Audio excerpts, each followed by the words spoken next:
Praise the Lord. आज का संदेश हम यूहन्ना और उसका दूसरा अध्याय और पहले कुछ आयतों से देखेंगे। आज का संदेश एक अलग ही तरीके से इस घटना को हम सीखेंगे। ये घटना प्रभु यीशु मसीह का पहला चमत्कार बच्चे बच्चे को याद है कि पानी से दाखरस बना दिया, और शादी के अंदर कमी जो थी उस कमी को परमेश्वर के पुत्र यीशु मसीह ने पूर्ण कर दी। ये सब मालूम है, पर यही चमत्कार क्यों लिखा गया था? सबसे प्रथम और सबसे पहले यीशु मसीह ने इसी को क्यों करा, आज हम इसको सीखेंगे। बाइबल के अंदर कोई भी चीज अकस्मात रूप से एक्सीडेंटल नहीं हुई है। हर एक चीज के पीछे परमेश्वर की योजना थी और उसकी प्लानिंग थी। ये चीज साफ दर्शाती है कि हमारे जीवन के अंदर भी जो कुछ होता है वो सब कुछ लिख रखा है। हमारे जीवन की तरक्कियां, हमारे जीवन की गिरावट, हमारे जीवन की अस्थिरता, हमारे जीवन के अंदर कामयाबी, हर एक चीज प्रभु परमेश्वर ने लिख रखी है, और वो हर एक जगह से हमें निकालने की शक्ति और सामर्थ्य भी रखता है। पर वो चाहता है कि हम उसके ऊपर विश्वास करें और उस जगह से जहां पर हम हैं वहां से हम पुकारें। आज का संदेश बहुत ही अद्भुत है और बहुत ही आपको पसंद आएगा कि उस अवस्था में प्रभु हमें वो उपाय देता है जो अनंत काल का उद्धार है। पहली दो आयतें पढ़ें आप, यूहन्ना 2:1-2-3।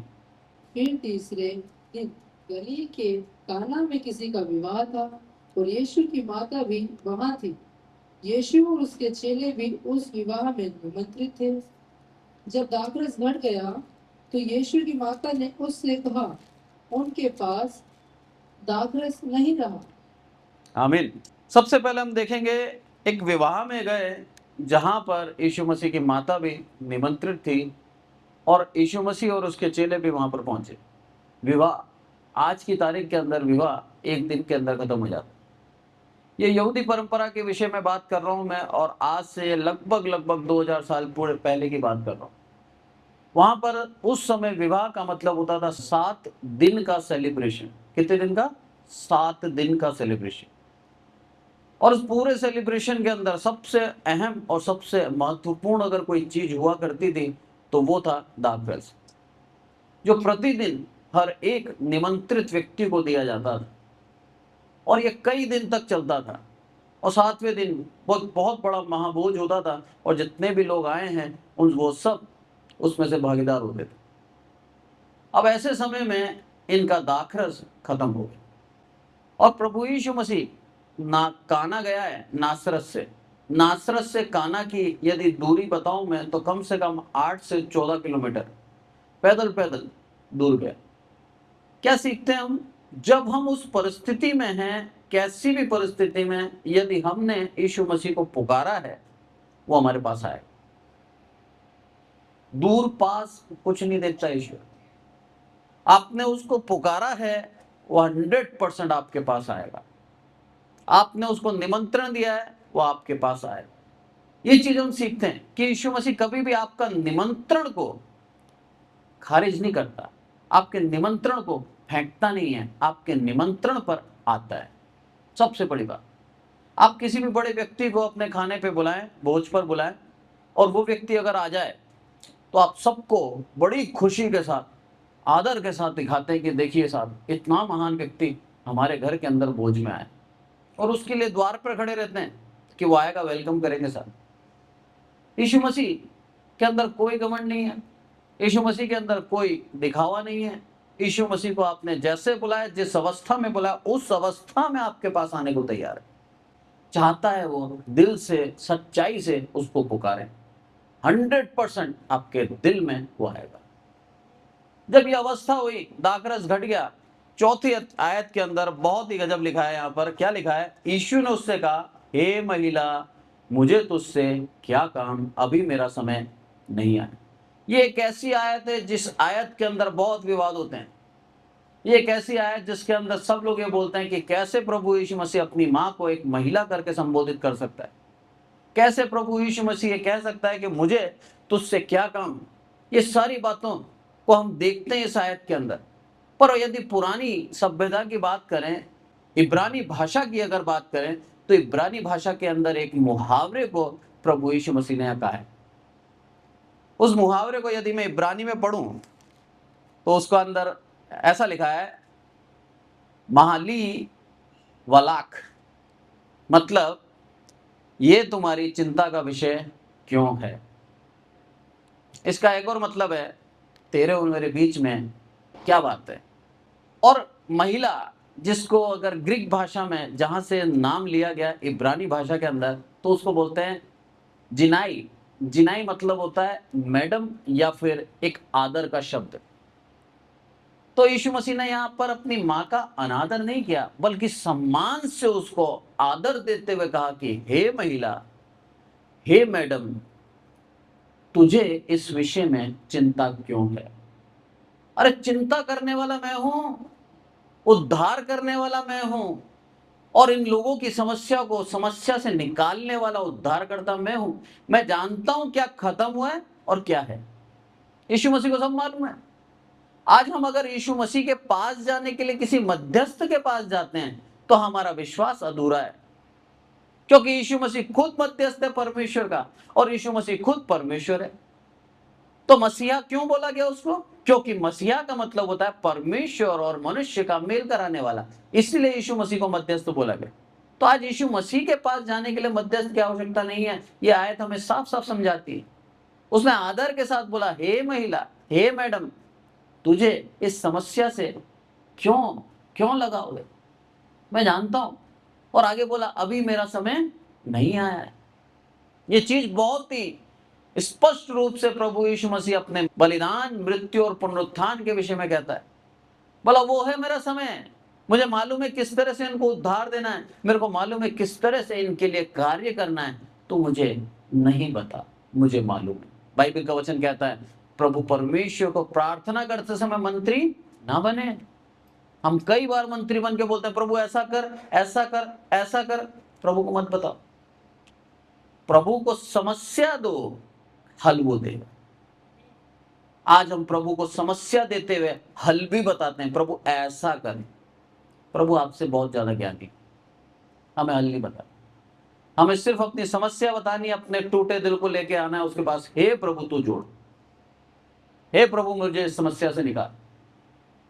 माता मरियम, मैं अनादर नहीं कर रहा हूं उनका, माता मरियम खुद उस परिस्थिति को देखकर बहुत ही ज्यादा परेशान होकर यीशु मसीह के पास आई। क्यों आई?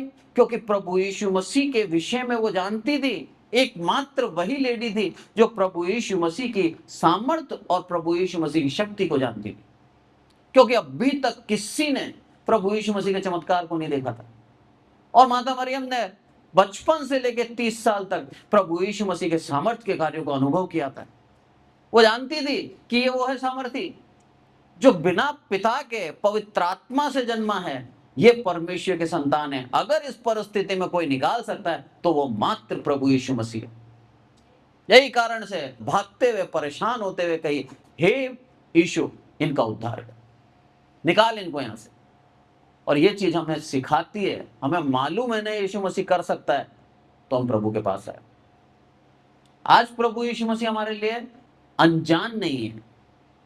आज प्रभु यीशु हमारे लिए पूर्ण रूप से उद्धार करता है। हम उसकी शक्ति को जानते हैं, उसकी सामर्थ्य को हमने देखा है।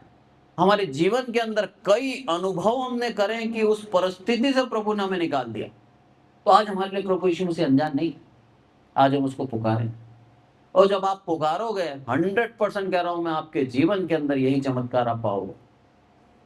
पुराना नियम, जिसके विषय में यदि हम कहें तो तौरात दी गई थी यहूदियों को, और वो यहूदी परंपरा के अंदर वो शामिल थी, और वो तौरात के अनुसार सारे नियम और कानून दिए गए थे, जिस तरह से वो अपने बाहरी रूप रंग को शुद्ध किया करते थे, पवित्र करते थे, क्योंकि परमेश्वर उनके मध्य में था, बाहर था। आज प्रभु यीशु मसीह क्या बोलता है? आंतरिक शुद्धि, मन सुधार, मन को चंचल है तेरा, उसको दूर कर, मन में पवित्रता ला। क्यों? यीशु मसीह आज मन में है हमारे। आज बाहरी शुद्धि से महत्वपूर्ण मन की शुद्धि है, क्योंकि आज हमारे मन में है। पर उस समय परमेश्वर बाहर था, उस मंदिर में था, जिस मंदिर के अंदर ये जाया करते थे। इसलिए पूर्ण रूप से बाहरी शुद्धिता और अपने आप को पवित्र करना इनके लिए बहुत जरूरी था। यही कारण से प्रभु यीशु मसीह ने पहले चमत्कार के अंदर उस परंपरा को और उस नियम को हटाकर बता दिया, मेरा लहू तुम्हारे लिए काफी है। आमीन। अब आप पढ़ें 5वीं आयत। उसकी माता ने सेवकों से कहा, जो कुछ वह तुमसे कहे वही करना। और 6वीं आयत पढ़ें। वहां यहूदियों के शुद्ध करने की रीति के अनुसार पत्थर के 6 मटके धरे थे, जिनमें 2-2, 3-3 मन समाता था। आमीन। 2-2, 3-3 मन समाता था, बहुत ज्यादा पानी। ये वो मटके थे जिसके द्वारा ये अपनी शुद्धिकरण किया करते थे, अपने आप को शुद्ध किया करते थे। और शुद्धिकरण में क्या क्या होता था? सबसे प्रथम हाथ धोना, उसके बाद स्नान करना, और जो पात्र इस्तेमाल करते थे उन पात्रों को भी धोना। तो सबसे पहला काम क्या था? खुद की शुद्धि, बर्तनों की शुद्धि, और परमेश्वर के मंदिर जाने से पहले अपने आप को पूर्ण रूप से शुद्ध कर। तो बाहरी शुद्धता के विषय में था ये, जिसको ये काफी समय से करते आ रहे थे। एक चक्र बन चुका था। अशुद्ध होते थे ये लोग, उसके बाद ये हाथ धोते थे, उसके बाद ये स्नान करते थे, बलिदान चढ़ाते थे, फिर दोबारा अशुद्ध हो जाते थे। और ऐसे ये चक्र के अंदर, ऐसा चक्र जो कभी खत्म नहीं हो, इसी के अंदर घूम रहे थे सालों से। यीशु मसीह के आने से पूर्व अगर हम देखें तो कई हजार सालों से यही विधि अपना रहे थे। जब से मूसा ने दी थी इनको, गलती करी, पाप करा, अशुद्ध हुए, फिर शुद्धिकरण करी, फिर वापस गलती, फिर शुद्धिकरण, उसी चक्र में घूम रहे थे। और यीशु मसीह ने आया और यीशु मसीह ने क्या करा?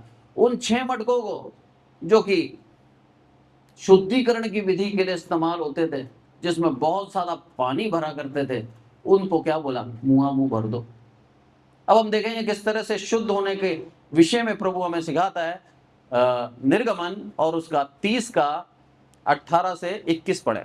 धोने के लिए पीतल की एक होदी और उसका पाया भी पीतल का बनाना, उसे मिलाप वाले तंबू और वेदी के बीच में रख कर उसमें जल भर देना, और उसमें हारून और उसके पुत्र अपने अपने हाथ पांव धोया करें। जब जब वे मिलाप वाले तंबू में प्रवेश करें, तब तब वे हाथ पांव जल से धोएं, नहीं तो मर जाएंगे। आमीन। क्या बोला?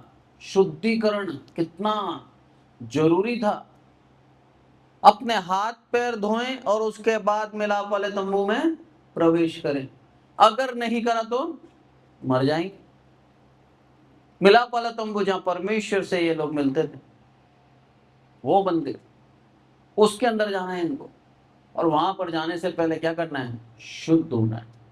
वही शुद्धिकरण के मटके थे ये, जो मिलाप को दर्शाता है, जो प्रभु के नजदीक लेके जाता है। वही मटकों से आज तक ये लोग पूर्ण रूप से शुद्ध नहीं हुए थे। एक ऐसी साइकिल, एक ऐसे चक्र में फंस गए थे जो कभी खत्म नहीं हो रहा। वही करते जा रहे हैं, एक ही एक नियम, एक ही एक विधि करे जा रहे हैं, हजारों साल बीत गए। इसलिए बोला, उस चक्र से, उस अनंत चक्र से मैं तुम्हें निकाल। एक और आयत पढ़ें आप, लेवी व्यवस्था 15 का 5। और जो कोई उसके बिछौने को छुए, वह अपने वस्त्रों को धोकर जल से स्नान करे और सांझ तक अशुद्ध ठहरा रहे। आमीन। वस्त्र को भी छुआ तो क्या होगा? सांझ तक अशुद्ध रहेगा। पहले क्या करे? अपने आप को धोए, नहलाए, अपने आप को स्नान कराए, कपड़े धोए और सांझ तक बाहर रहे। ये भी शुद्धिकरण को दर्शा। तो पहले हमने क्या देखा? हाथ पांव धोना, पूरे स्नान करना, कपड़े धोना। अब तीसरा हम देखेंगे नंबर्स 19 का 9, गिनती 19 का 9। फिर कोई शुद्ध पुरुष उस बछिया की राख बटोर कर छावनी के बाहर किसी शुद्ध स्थान में रख छोड़े, और वह राख इजरायलियों की मंडली के लिए अशुद्धता से छुड़ाने वाले जल के लिए रखी रहे। वह पाप बलि है। आमीन। बलि चढ़ाई, बछिया को बलिदान किया, बछिया को जलाया, उसकी जो राख आई उसको पानी में मिलाया, और उस पानी के द्वारा सबको ऊपर छिड़का गया और सबको शुद्ध किया गया।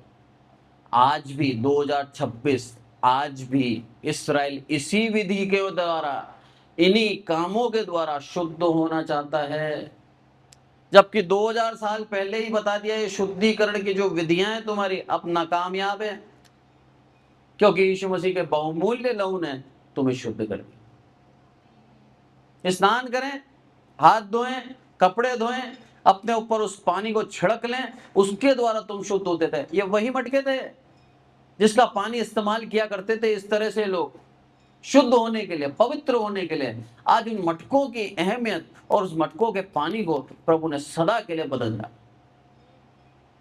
आज हमारे जीवन के अंदर हम सोचें कि परमेश्वर हमें इन रीति रिवाजों के द्वारा अगर बचा लेगा, तो आप गलत करें। वो रीति रिवाज खत्म हो चुके हैं। आज बचाने के लिए उसका बहुमूल्य लहू काफी है। विश्वास करके उसको निमंत्रण दे अपने पास, 100% आपके पास आएगा, 100%, और वो आपके पास आकर आपको बदल दे। पहला यूहन्ना 1:7 पढ़ें। पर यदि जैसा वह ज्योति में है वैसे ही हम भी ज्योति में चले तो एक दूसरे से सहभागिता रखते हैं, और उसके पुत्र यीशु का लहू हमें सब पापों से शुद्ध करता है। आमीन। बता दिया कि उसका लहू ही है जो हमें सब पापों से शुद्ध कर। बाइबल के अंदर जो दाखरस है, इनको 4 बातों से दर्शाया गया है। या चारों सीखेंगे।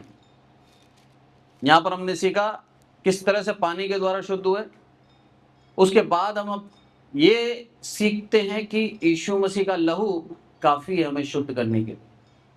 और दाखरस के विषय में यदि मैं कहूं तो दाखरस के विषय में सबसे पहला बात है वो है आनंद और आशीष।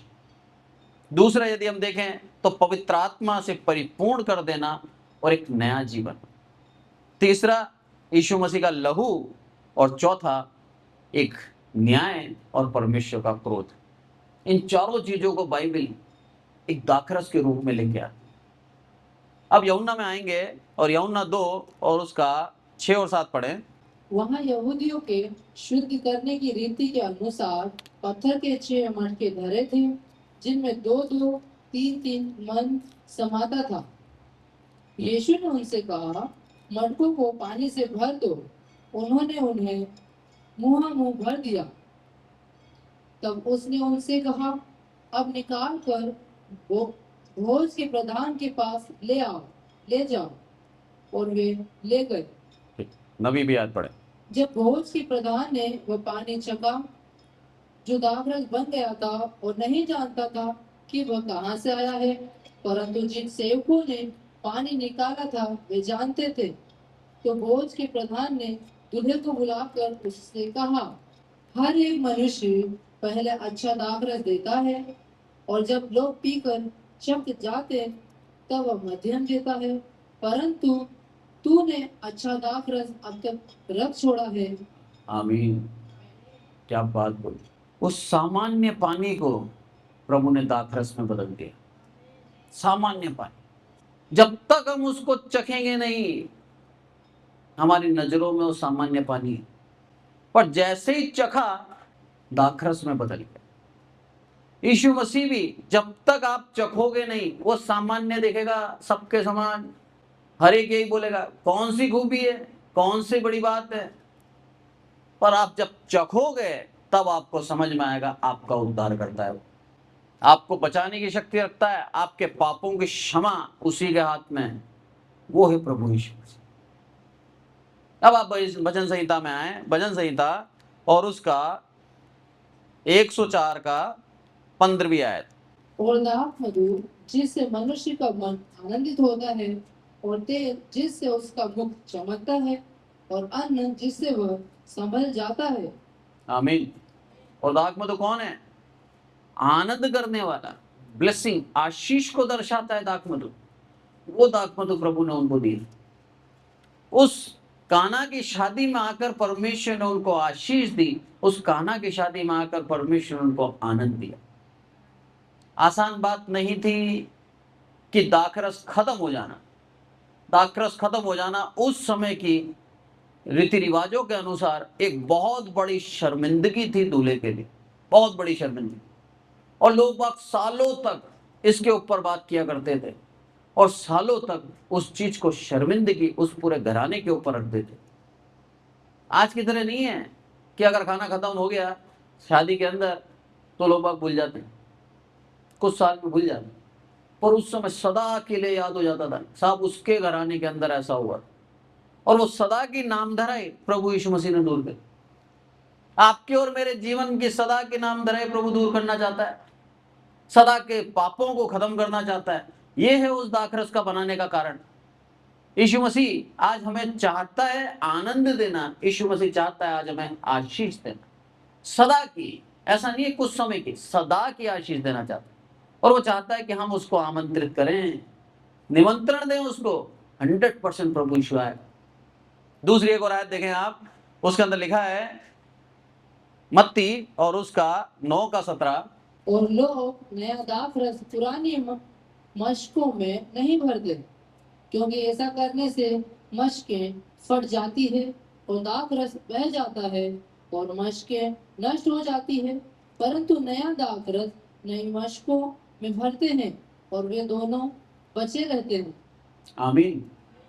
होली स्पिरिट, पवित्र आत्मा को दर्शा रहे हैं दाखरस। क्या बोला?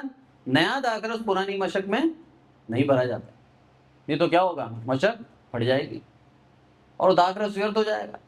यदि आप पवित्र आत्मा चाहते हो तो अपने आप को नया करना होगा, अपने आप को बदलना होगा। यदि आपके उसी चाल चलन के अंदर, उसी आचरण के अंदर, वही जैसे आप जी रहे हैं, गाली बकना, मारपीट करना, नशा करना, और फिर आप पवित्र आत्मा को चाहते हो, 100% कह रहा हूं आपको बदलेगा नहीं। पर यदि आपने अपने आप को बदलने का प्रयास किया है और फिर आपने उस पवित्र आत्मा को मांगा है तो 100% जान लो आपके जीवन को बदल देगा, आपके मुंह के वचनों को सुधारेगा। कुछ आप गलत नहीं कर पाओगे, कुछ गलत बोल नहीं पाओगे। आप लड़ते समय भी आप अपने मुंह से अपशब्द नहीं बोलोगे, यहां तक कि आपके जीवन से क्रोध और लड़ाई दूर कर देगा। नया जीवन।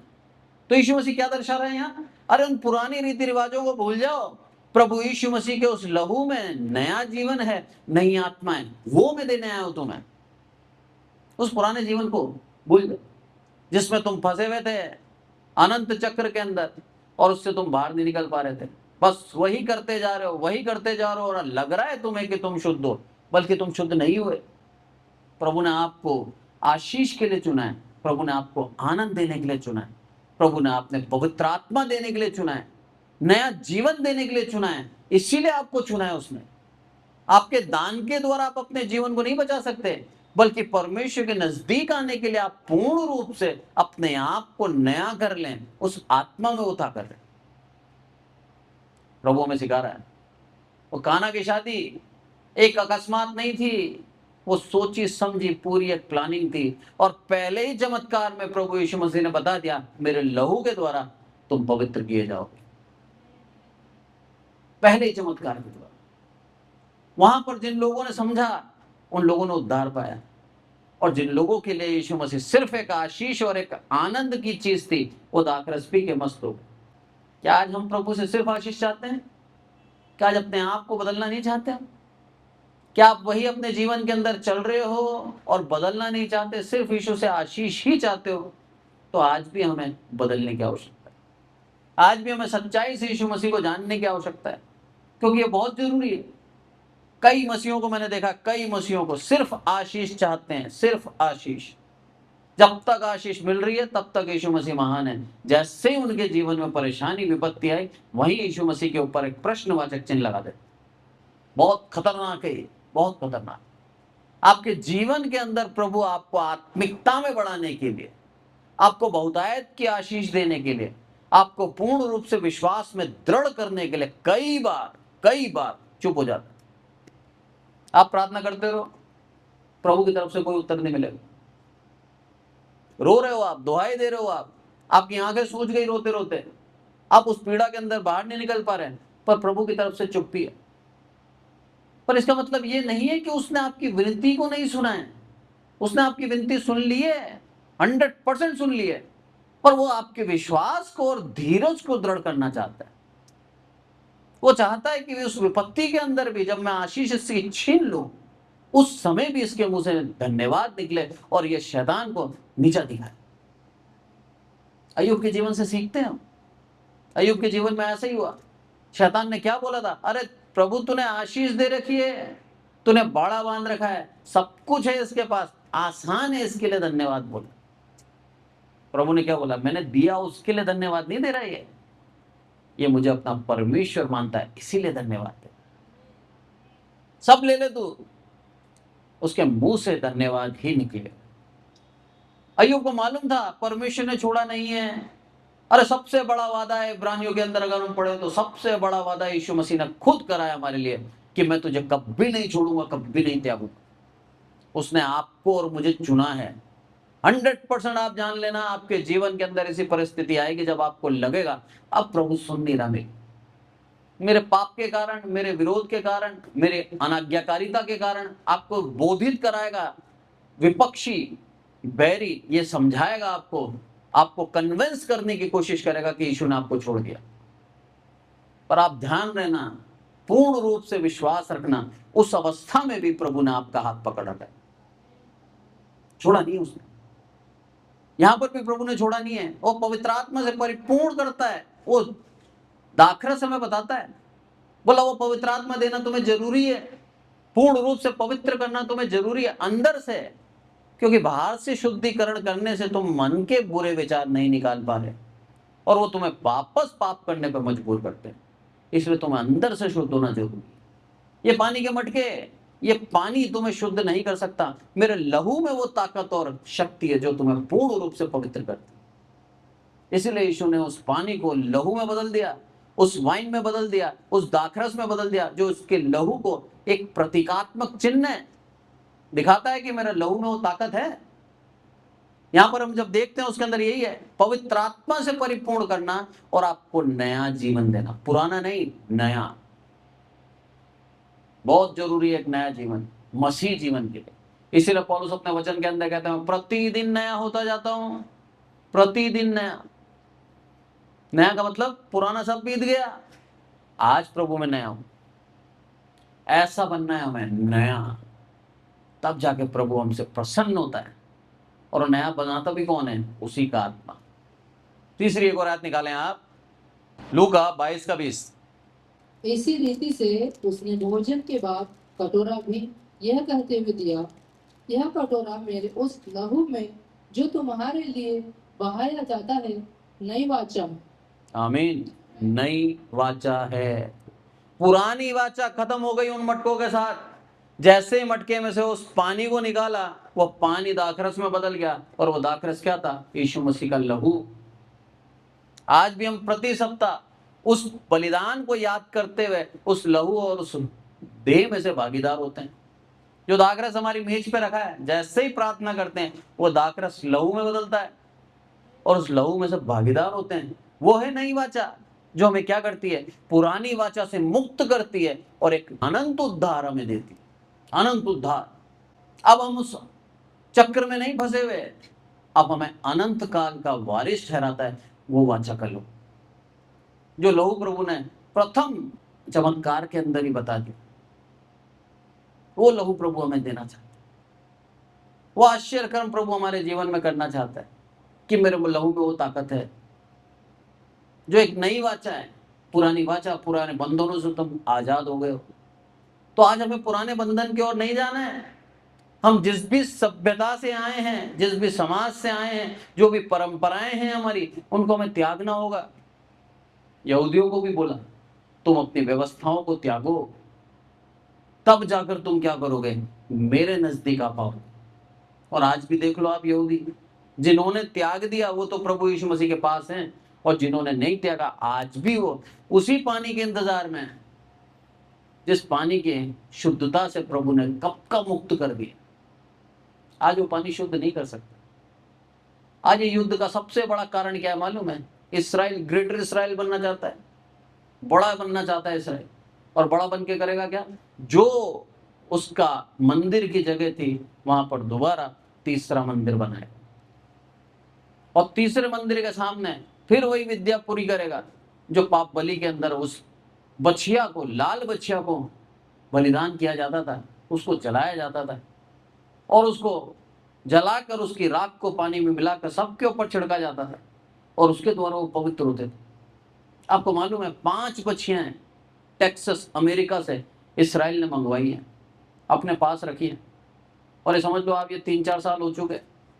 उन 5 बछिया की ऐसी सिक्योरिटी दे रखी है जिसे बोलते हैं जेड सिक्योरिटी, कोई उसको छू नहीं सकता, क्योंकि उसका एक खुर भी अगर टूट गया, कहीं से भी वो अंग भंग हो गई, तो वो बलिदान नहीं चढ़ा सकते उसका।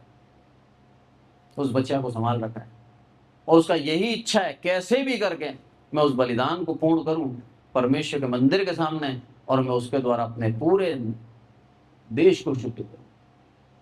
आज भी भ्रम में जी रहे हैं, उसी मटके के पानी को तलाश कर रहे हैं, उससे अब शुद्धता नहीं है। प्रभु ने नया लहू दे दिया, उत्तम लहू दे दिया, और उसके बाद अब कुछ भी नहीं बचा जो हमें उस पाप से शुद्ध कर सकता। चौथा आप देखें प्रकाशित वाक्य और उसका 14 का 10। वह परमेश्वर के प्रकोप की नीली मदिरा जो उसके क्रोध के कटोरे में डाली गई है पिएगा, और पवित्र स्वर्गदूतों के सामने और मेमने के सामने आग और गंधक की पीड़ा में पड़ेगा। आमीन। यहां पर वाइन या फिर दाखरस, इसको जजमेंट और परमेश्वर के क्रोध के लिए भी दर्शाया गया है। वो क्या करेगा? वह परमेश्वर के प्रकोप की नीरी मदिरा जो उसके क्रोध के कटोरे में डाली गई है पिएगा, और पवित्र स्वर्गदूतों के सामने और मेमने के सामने और गंधक की पीड़ा में पड़ेगा। हमारे हाथ में आज हमें क्या पीना है? क्या हमें परमेश्वर को उस लहू में से लेना है जो हमें आनंद देता है, जो हमें आशीष देता है, जो हमें नया जीवन देता है, जो हमें पवित्र आत्मा देता है, और जिसके द्वारा हमारे पाप की क्षमा होती है? क्या हमें वो पीना है, या फिर हमें उस कटोरे को पीना है जो क्रोध का है, जिसके द्वारा हम गंधक की पीड़ा में जाएंगे, उस अनंत काल की आग में जाएंगे? चुनाव हमें दे रखा है, पर एक कटोरा तो पीना पड़ेगा, एक कटोरा तो पीना पड़ेगा। आज प्रभु हमें समझा रहा है, आज वो अवसर है कि आज हम प्रभु के उस अनंत जीवन के कटोरे में से पी। आज मौका दिया है प्रभु ने मन फिराने का, आज मौका दिया है अपने पापों को पश्चाताप करने का, हमारे को उसके नजदीक आने का, उससे वापस मेल कर लेने का आज अवसर दिया। पर पुरानी रीतियों रिवाजों के द्वारा नहीं, जिसके द्वारा हाथ धोकर प्रभु के मिलाप वाले तंबू में जाया करते थे, उसके द्वारा नहीं। यीशु मसीह के उस पवित्र लहू को ग्रहण करके आज हम उससे मिलाप करें, उसकी नजदीकी में आए। उसके पवित्र लहू में आज शक्ति है कि हमारे पापों को क्षमा कर देगी। उसके लहू में वो शक्ति है कि हमको अधर्म से दूर कर देगी। उस लहू की शक्ति के अंदर आए। काना की शादी महज शादी नहीं थी, पूरा एक सुसमाचार है जिसके द्वारा हमने देखा यीशु मसीह की मृत्यु, पुनरुत्थान और उसके लहू के अंदर जो शक्ति है, वो चीज दिखाई प्रभु ने कि अगर तुम्हें उद्धार पाना है, अनंत जीवन पाना है, तो मेरे लहू में से होकर तुम्हें जाना होगा, मेरे लहू को ग्रहण करना होगा, उसके द्वारा ही तुम्हारे जीवन के अंदर वो उद्धार आएगा। और इसीलिए वो जब प्रधान को चखा, प्रधान क्या बोलता है? अरे पहले अच्छा देते हैं फिर बाद में मध्यम देते हैं, पर तूने अभी तक अच्छा छोड़ रखा है। यीशु मसीह वो अच्छा चरवाहा है जिसने हमें चुना है। हमने नहीं चुना उसको, उसने हमें चुना है। उसका धन्यवाद है।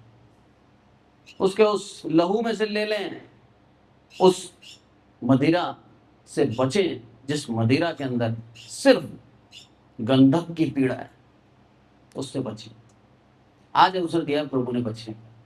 आज हम उस दाखरस में से लें ताकि अनंत जीवन के भाग्य आज के वचन के द्वारा प्रभु हमें आशीषित करें। आइए प्रार्थना।